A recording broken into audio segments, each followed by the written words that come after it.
মনে হচ্ছে ফেসে গিয়েছি। আরে না, কি যে বলো। আজ সন্ধ্যায় কেউ অফিস নিয়ে কোনো কথা বলবে না।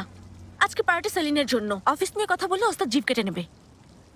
এটা দিয়ে বুঝেছি, অফিস নিয়ে কোনো কথা হবে না। সেলিনকে কি গিফট দেবো সে চিন্তা করো ভাই। আমি ফুল নেব, এটাই সবচেয়ে ভালো গিফট। আমি ভেবেছি ওর জন্য একটা গেমস কিনবো। আমার গিফট রেডি, এটা কখনো নষ্ট হবে না। উফ, আমি তাহলে কি কিনবো? তোমাদেরকে বোঝাতে গিয়ে আমি শপিং এই যেতে পারলাম না। গাইস, দিমির স্যার ফোন করেছিলেন, অফিসে আসছেন না।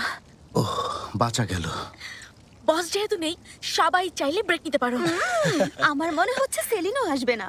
আরে, ও যদি বাড়িতে জলদি ফেরে তখন? দিমির স্যারকে জিজ্ঞেস করতে পারিনি। অসম্ভব, ওটা যাবে না। হ্যাঁ, মানে যাবে না, সারপ্রাইজ নষ্ট হয়ে যাবে। ওদের বাধা দিতে হবে। আমার আয়দাকে দরকার, আয়দাকে। তাহলে ওদের আগে আমরা চলে যাই, কি বলো? সারপ্রাইজ বলে সবাই ওকে চমকে দেবে। আরে ওস্তাদ, আমরা তো আর আপনার মতো হঠাৎ করে গায়েব হতে জানি না। আয়দা ধরছে না কেন? ফোন ধরছে না, আমার টেনশন হচ্ছে। টেনশন করো না মারফে, সবকিছু ঠিক মতোই হবে। ভয় নেই, ভয় করো না। হ্যাঁ, শান্ত হও।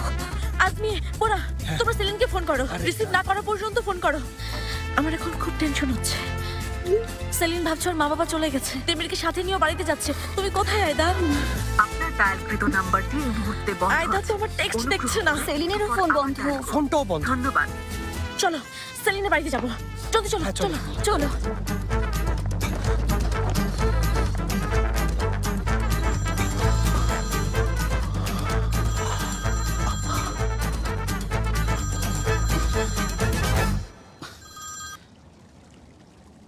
এসেন ম্যাডাম। এই তোমরা কোথায়? আমার মাথা খারাপ করো না। রাগ করবেন না ম্যাডাম। এখনই মিটিং পয়েন্টে চলে এসো।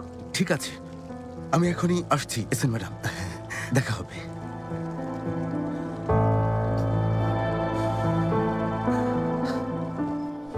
সত্যি সত্যি আমরা এখানে আটকে গেলাম। ওই সময় তুমি বাইক না থামালেই পারতে। না থামালে অ্যাক্সিডেন্ট হতে পারতো।